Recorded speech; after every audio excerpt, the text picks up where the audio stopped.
Welcome to Profit Knocks, a show about why to invest in real estate, how to do it the right way, what to buy, when to sell, and where to look. We talk to successful experts, unlock global opportunities, and show you ways to reach what matters most. Profits. Hello and welcome to Profit Knocks. Today we have the honor of talking with one of the most interesting real estate developers in Chicago, a true artist and a visionary, Michael Skoulsky.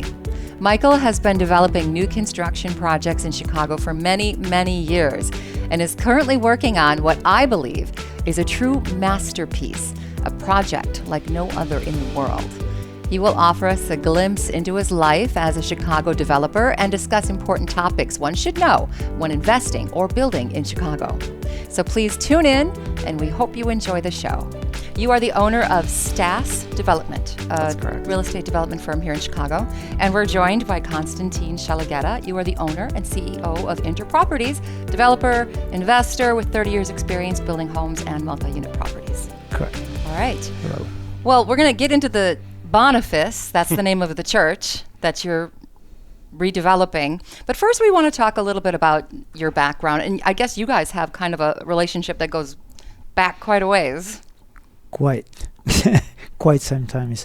Yeah, we've known each other for 30 years now. Yeah. 30 years 30 now. years. So Yeah. I've known Michael since he was a kid. Wow. Look at him now. Yeah. Yep. Look at him now. All grown That's up and exactly the word. a successful developer. Well, tell us about your background in development. Well, so I started learning from my dad. My dad was a real estate developer, and I started working for him when I was 18. I went to DePaul, got a bachelor's in finance, but all through my college career, I was building. And I acted as a general contractor for my dad. He would take off, travel while I was working. And that's how I kind of got my in. Unfortunately, I graduated in 2008, so it wasn't, ideal circumstances coming out of college, but just a couple years later, everything kind of turned around. I started a company with a friend of mine. That's Stas. That's not. So that was a different one. Okay, different KMS company. Development. Okay. It was a company my dad actually helped me put together and get our first investor involved, and he passed away shortly after. But KMS went really well for, I'd say, about 5 years, and then that's when I decided to start my own company, Stas Development, named after my late father. Oh, how nice. And you knew Michael's father. That is correct. You were yeah. friends. Yeah, we were friends. Yeah. Oh, nice. We really, I remember Stas was crazy about developing, and that's what he passed on to his son, Michael. So since then, Definitely. what types of construction projects have you been in development So in general? just a whole slew of different ones, mostly residential. I had a big round of single families that I was doing, and just kind of following the market and the trends that, trying to hopefully stay ahead of them a little bit. But I went from single families, I went from multifamily to single family back to multifamily, and have been sticking with multi ever since. So most of the lots in Chicago allow for like a standard 3-unit building. So quite a bit of those. Wherever possible, you go a little bit bigger. So like the building I live in now is a 9-unit condo building that I developed.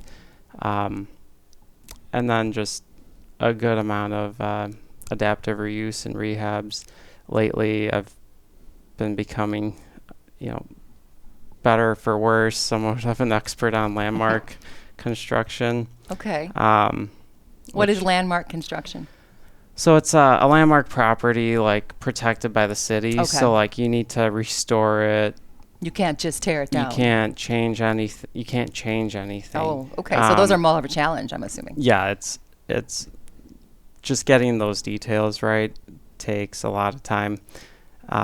But you can't change anything with the facades, with the windows. So any new window replacements are strenuous order of, shop drawings and figuring out brick molds and making sure that, it gets approved you have by to the city. maintain the architectural style Right. close to the original or exactly the same.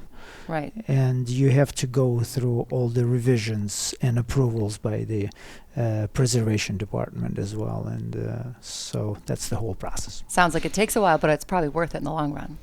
Yeah. I would mean, assume. you get some pretty spectacular properties. Yeah. Well, speaking of spectacular properties, I think it's time we start talking about that amazing church I mentioned in the beginning. I've seen renderings of it, what it looks like originally. I think it was built in 1904. Very old church. That's when they completed. They started in 1898, I think. So it's huge. It's a big church. What did you tell us in general about the project? It's called the Boniface. Yeah, so it's St. Boniface Church. I moved to Noble Square, I'd say around 2011 or 2012.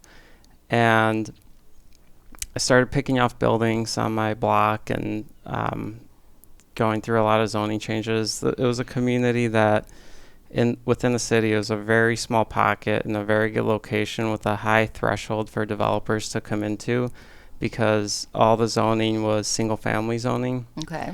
And most of the buildings were multi-unit buildings. So you can't just place single families sandwiched between 2-3 flats. You need to do a zoning change and build, a building to match the block and streetscape. The first zoning change went pretty slow. Second zoning change started to pick up the pace. Third one, fourth one, the community group actually visited the properties that I built.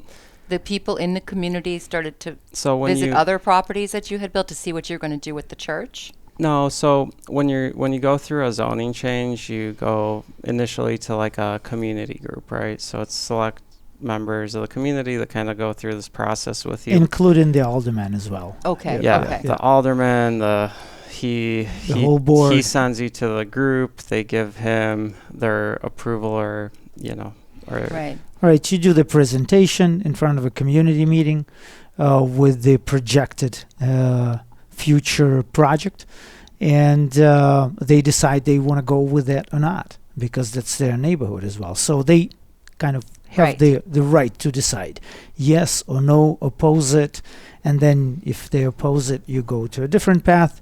If they accept it, it's better, less headaches, and you go with your project. So if they oppose it, that doesn't necessarily mean it's dead in the water. Yeah, you can work with them if they want to work with you. Yeah.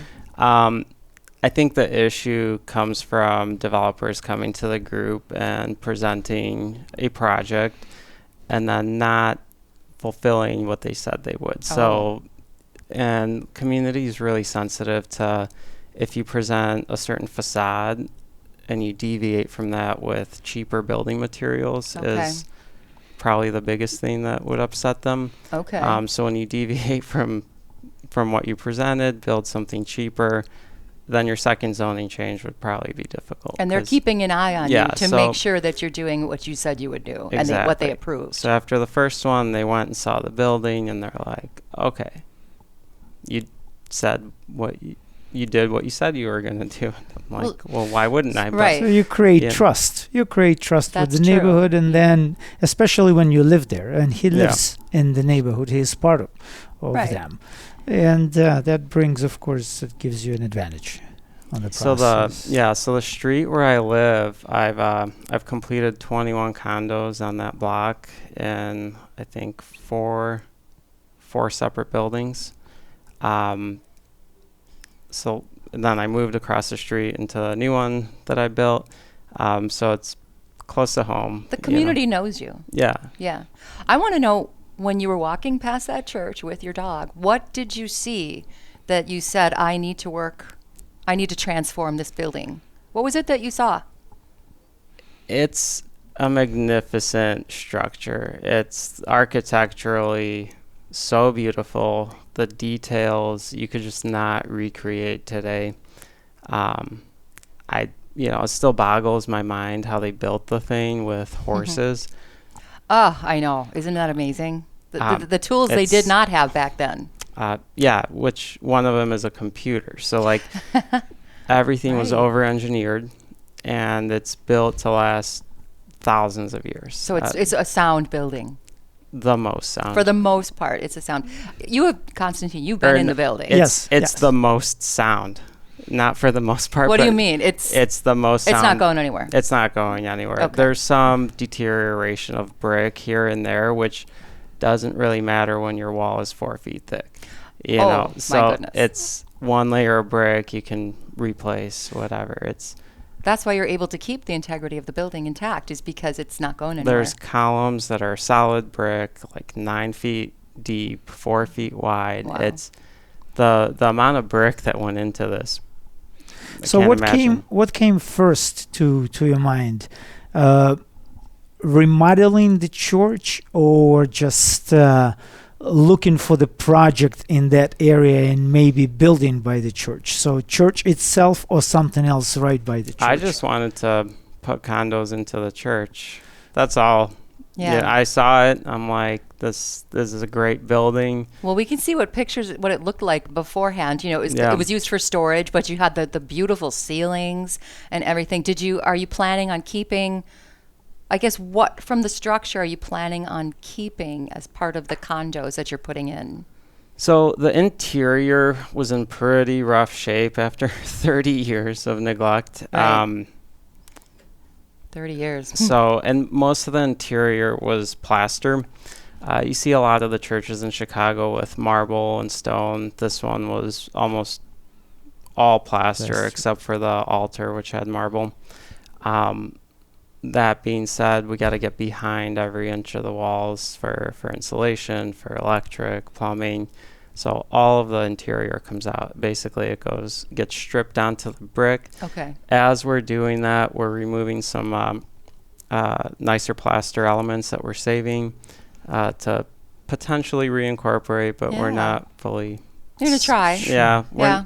If it fits, it does. But I think generally just the exterior and the structure is what people are most appreciative of. Yeah, that they can move in. Speaking of that, you've got 18 units that you're going to put in this church. How many square feet are we working with? So they vary quite a bit, but they're averaging about 3,000 square feet. Okay, so the entire church has how many? Over 60,000. 60,000. So the units are going to be 3,000 square feet. That's a sizable condo. Am I wrong? Tell me. Yeah. For the neighborhood, for the city, they're very large. We have one of our coolest units is on the first floor, actually, and it came out to be 4,000 square feet with over 1,000 square feet for a terrace out the back. Oh, my goodness. It's when, I've done a bunch of single families, and when you're doing a 4,000 square foot single family, you have stairs that take away efficiency. This is all just a single level, so it's going to live like a 5,000 square foot single family home. Wow. What about the ceiling heights? Are they they vary in the whole building? They do. So they're, working with the existing structure. There's some quirks and some things you need to work around. And you would like to expose some of the features as well, correct? Of course, yeah. So we're going to have exposed steel, exposed original brick, to the building. Original very to nice. the building. Okay. Yeah. What I thought was when I was really getting into the church and doing my diligence and my initial kind of vision for it, what I always thought was a lot cooler than the plaster ceiling was a steel structure that was there to hold it up. Mm-hmm. And that exposed is really substantial. It's going to look amazing in the units. And you've got 18 and how many are sold out already? 14 out of 18. So 14 are already gone. And the thing we were talking that I thought was neat about these condos was each one, because you're putting it in this abandoned church, is going to be unique. Yeah. We're not talking about, one after the other looking the exact same. Each unit is going to have a different feature from the church that's going to make it unique. That's correct. And the church is across the street from a park, so you're going to have unobstructed city views. We made every effort to utilize the best spaces for all the units. So, we kind of put some of the bedrooms where you have no views and oriented living rooms towards the better views and windows. We spent a lot of time designing it. Since I originally came into it, there's been some code changes in the city that actually, for the first time, were a benefit. Oh. So with the code changes, initially I wasn't going to have a 5th floor in there. I was only going to have a mezzanine level for the top floor units. But as that code changed, we were allowed to do the 5th floor. And also over the course of my ownership, the market in the neighborhood improved more, so we were able to lean into larger units. My initial plan, I think the units averaged about 2,500 square feet, so not far off, but we're still significantly more now with the 5th floor. So during the process of designing the floor plan for each unit, did you participate with your architect on decision making? Well, you're an artist, so I'm sure you had quite a vision.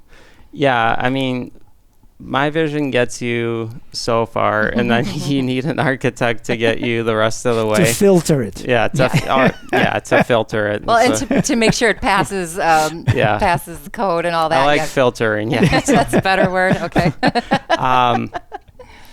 But it's been a very involved process, and with our real estate team too, everyone's very involved, and we take the feedback we get from buyers or potential buyers and people that come in to see if there's any tweaks that we need to do.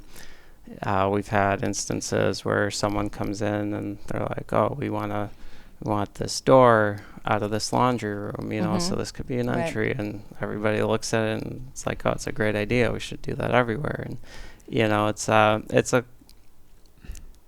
at this point we're in for permits, so there's not going to be a lot more changes. Well, are people just making those decisions off renderings, or what does the church look like right now? Where do things stand in terms of how far along it is? It looks like it looked about 30 years ago, or from the outside, or 10 years ago, yeah. From the outside and the inside. What does the inside look like? Right now, it's gutted. Okay. Yeah, so we started demolition. Our initial part of demolition, and the most important part, was to demo the ceiling, because our 5th floor encroaches into the steel structure of the attic. Okay. So we demoed the ceiling and we did a laser scan of everything, which then turned into a 3D Revit model, which that overlaid into our architectural plans and further into our renderings. And between the renderings, the plans, we were able to see where the steel comes in and what it obstructs. Okay. So there are areas where you've got steel coming right through your door. So everything needs to get rearranged again. And so basically after the scan, we realized our 5th floor didn't work at all. And we reoriented basically everything to make sure it aligns. To make sure it does work. Yeah. So we have actual we have staircases that go through the steel, that go out to a bell tower. So it's very kind of precise work. And it would be super expensive to try to figure that out in the field versus right now on paper. Right. But between the render, the architects, and the scans, I feel like we have a very good understanding of everything at this point. So it should be That's good. Going back to the ceiling height, the 5th floor, how high the ceilings would be there? So the 5th floor is part of a duplex down of the 4th floor. So on the 5th floor, the ceilings, where the steel comes in, the lowest parts of the steel will be at about 7 feet. And then the ceiling goes up to 25 feet in the peak. So from the Okay. 4th floor, you'll have a cutout in the living room to look straight up. You'll have a 35-foot clear span to look at. Oh, that sounds so It's- amazing. How many units do you have access to the bell towers, or have bell towers within the floor plan? So we have 3 units with bell towers. Uh-huh. There's 4 bell towers. 2 go in the front unit. There's no other way to split it up, but Right. they're absolutely incredible. I mean, the views from there are remarkable. I was going to say, I know a lot of the pictures will show that you guys have you're going to provide incredible views Yeah, for the and people that live there. And the Breathtaking, Uh-huh. breathtaking. the Of the city. views that the renderings show are actual drone photos taken from that exact spot. So it's exactly what you would see from Okay. your Very balcony. nice. Yeah, and then throughout the building, the ceiling heights are at least 10 feet. We've got drop-down living room on the 2nd floor just to get windows in, and so that's going to be a little bit taller. So- But throughout, we've got generous Yeah. ceiling heights, and What I really, really like that you and I had talked previously was that the community, you have so much community support around this project. They're embracing Yeah. this, and they probably are looking forward to this. There's going to be parking for the vehicle, for the residents Yeah. in the church, so nothing is going to be encroaching on the neighborhood, right? Correct. yeah, I mean, we've got almost 2-to-1 parking. We have 27 spots for the 18 units, which is so rare in the city to find more than one with your condo. Plus, building trust with people, with Right. the community, It's back to that word, With very the- important. with outstanding product, previous projects of Michael. So all that counts. When are these going to be finished? We should be delivering the first one fall of next year. Fall of next year. So fall of 2024. 3. Yeah. Oh, that's soon. Yeah. The first one we've got a big general contractor lined up. It's a big project, big crews. It's pretty complicated. But we're very confident in the Yeah. general contractor's ability. Between my partner is a GC, I'm a GC, so I feel like everybody is a GC overlooking the GC, so it should go better than It helps yeah. when there are lots of GCs involved. Looking over, yeah, yeah. of course. And there's not a single person that doesn't know what they're doing on the team, Oh, so I'm sure. it's helpful. And my partner is Zav from ZSD, so he does a lot of mid-rise construction in the West Loop. Okay. And this project has been a very long road for me, so part of it was switching financial partners to proceed with it. And when I met Zav, him and I were the most aligned in what we do. Okay. So anyone I would have pitched this project to looked at it and they're like, well, this is a cool idea if you double the density. And then Right. that's a no-go for the That's- community. Right. They did And not that's, want more. that's also, I wouldn't walk back in to that group and try to renegotiate what they already Right. provided. But with that said, Zav had oriented himself in building these larger condos a step further than me even. I was always pushing larger and larger in the neighborhood, but Okay. he took my idea and he's like, yeah, this is great. Let's make them bigger. Okay. And like, yes, that's I almost didn't want to even look at that option initially because I had dozens of people telling me make them smaller and more dense, and And this is just phase 1, right? You Yeah. have phase 2 coming in the That's correct. future, which is going to be a building adjacent to the church. yeah, and that's going to be a 20 unit Okay. new construction, which will be a lot easier.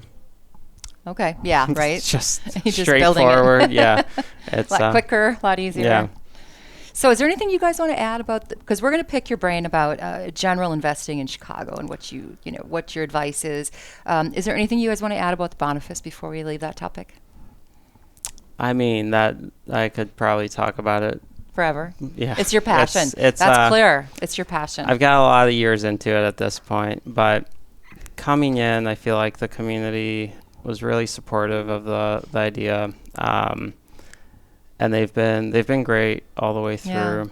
So I feel like everyone's going to be really happy. I'm very excited to see it complete.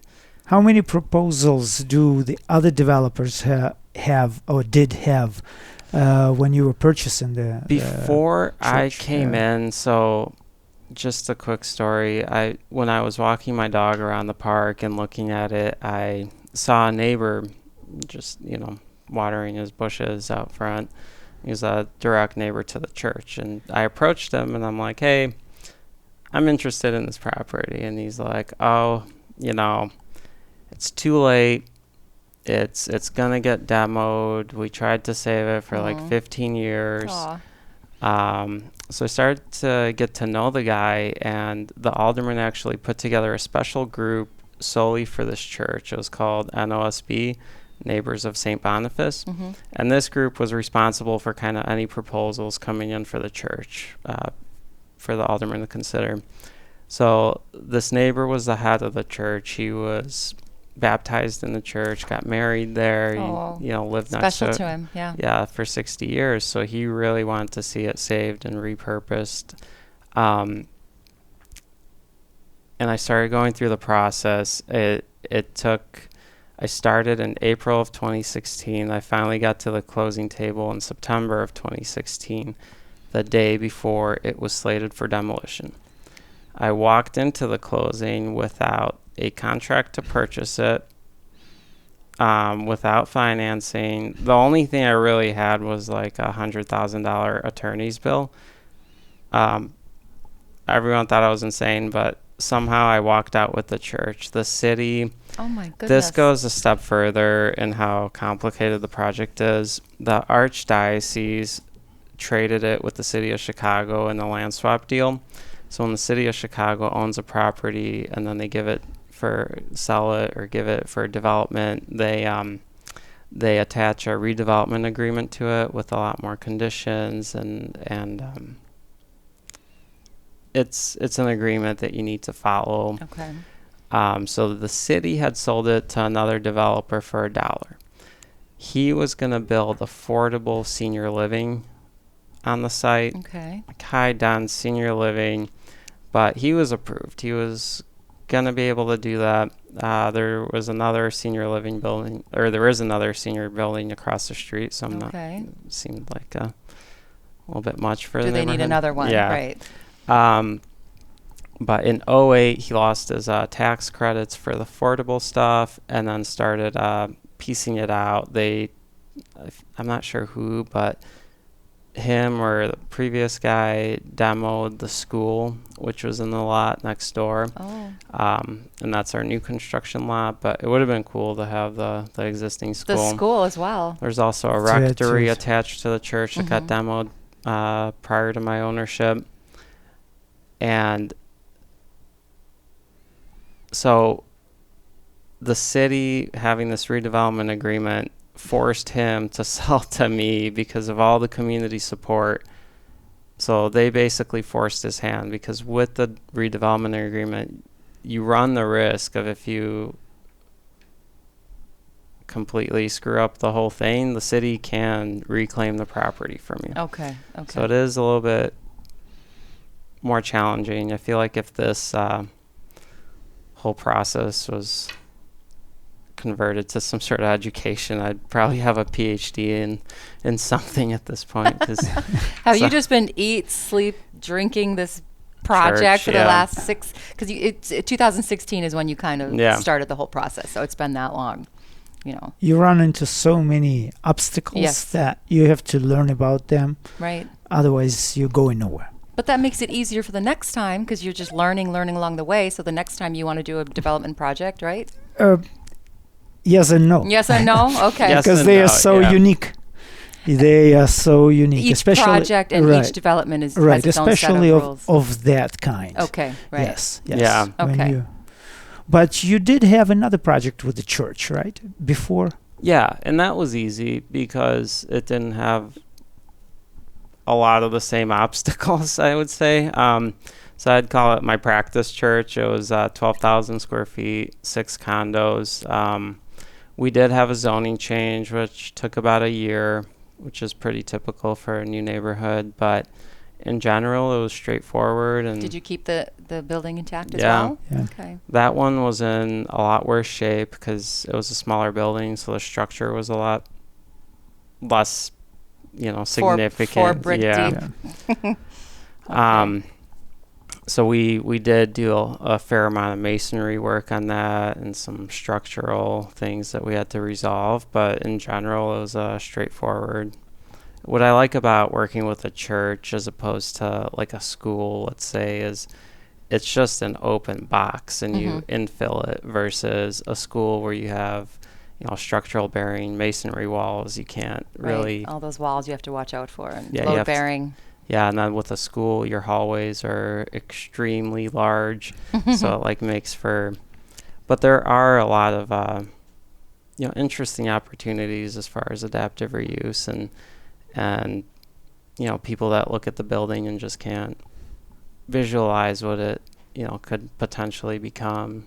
Well, that might lead us into our next topic. Is Chicago in general? Do you see a lot of opportunity here for development and a lot of areas that are underdeveloped? Definitely. That Always, Yeah. always. always.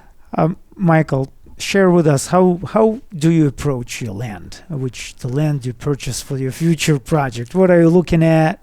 So you sent me these questions, and I was looking at that one in particular, and I got stumped kind of thinking about it and I kind of played it out over the past 18 years or however long I've been doing this and what was successful and what really wasn't, right? And I think my most successful projects have always been ones that I've gone into with a gut feeling versus a spreadsheet. And my least successful projects were ones that I didn't really trust my gut on, and I looked more towards, a spreadsheet and a pro forma and comps and things like that. That's interesting. So you think you have an intuition for what's doable and what will really work? I think so, and I think that doesn't come quick, and it's not. I wouldn't say it carries through all of Chicago, right? It might be an intuition for a couple different neighborhoods, and it's a tough question to answer because the church, when I came into it, I had a pro forma that made 0 sense. I couldn't make any sense of it, but all I knew is this is going to work. It was your gut. Your gut was telling you that. And yes, it did get stalled, and it's not all. The biggest issue with the delay was I had financial partners that backed out. They had a different adaptive reuse project that went very sideways. It went 100% over budget, basically, and so they did not want to do any more adaptive reuse.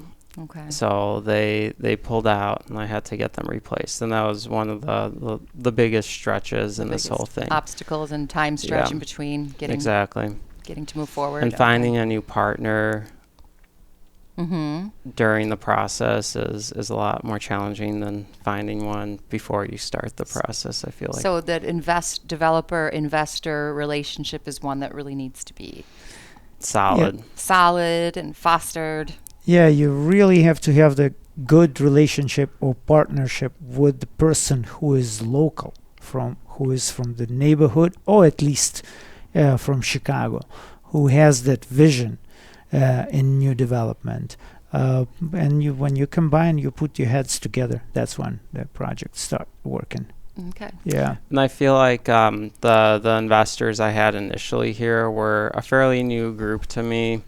This project was outside the mental kind of understanding of my other investors, and everyone looked at me like I'm a maniac, and I think it's because you're such a good artist. I've seen some of your work. He's a phenomenal artist, that artistry is what comes into play and works with your gut. Yeah. I think maybe you can see something. It's like, yes, this is going to work. Maybe Vision. this is not going to work. Correct. Which it's tough because my wife and I always, I'm trying to explain something to her and I'm very visual and she's not. So, until I build it and she sees it, she's like, oh, okay, I get it. But before that, I feel like that's sometimes a disconnect, with. Yeah, I think I feel the same way with my husband. He'll take a pile of wood and say, I'm going to build I'm going to build something here, like a table or whatever, and all I see is nothing. And it's like when it's done, okay, I see that you had a vision, but it was hard for me to share that End vision, result. End result is what it's all about.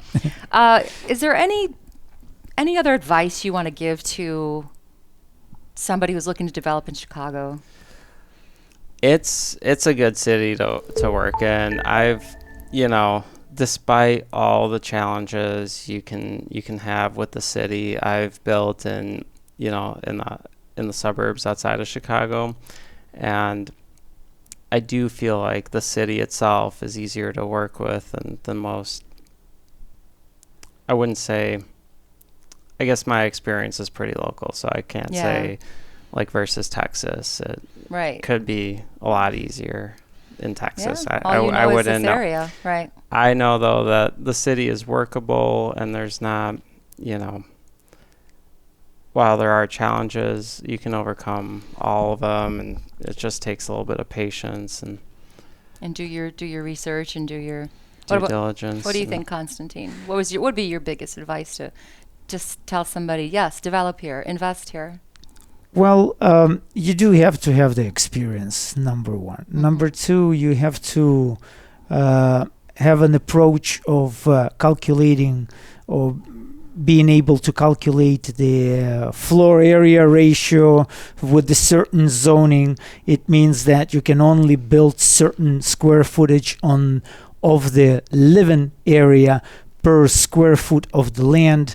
That knowledge has to be present. Right. Zoning tricks, you have to know about that, or you have to have someone on your team who knows about that. All those approaches, and of course the calculations of the cost of the construction, whether it's new construction project or rehab project or reconstruction project, all that has to be taken in so you have your seasoned investors, such as both of yourselves, and then you have the new investors. So you're saying new investors don't necessarily need to be afraid. They can do it. They just need to work with the right team. That is correct. That is absolutely correct. Yeah. Yes. And if I were, a new investor or developer, I would not buy a church for the first project. Not the first project. Yeah. Get some experience Get first. some under your belt before you get into this, because it comes with a whole new set of challenges that, Yeah. Well, this has been a fantastic conversation. Thank you for watching or listening, and we really hope you enjoyed today's episode. If you found this show useful but would like to learn even more, we have an amazing library of free guides, tips, and shows that you can download and explore anywhere, anytime. Just click on the link below or go to ProfitKnox.com. Also, every week we publish a new list of investment opportunities personally analyzed and researched by our team. So please make sure you subscribe to our newsletter, fill out that contact form, and follow us on all major podcast and video platforms. Until next time, happy profits.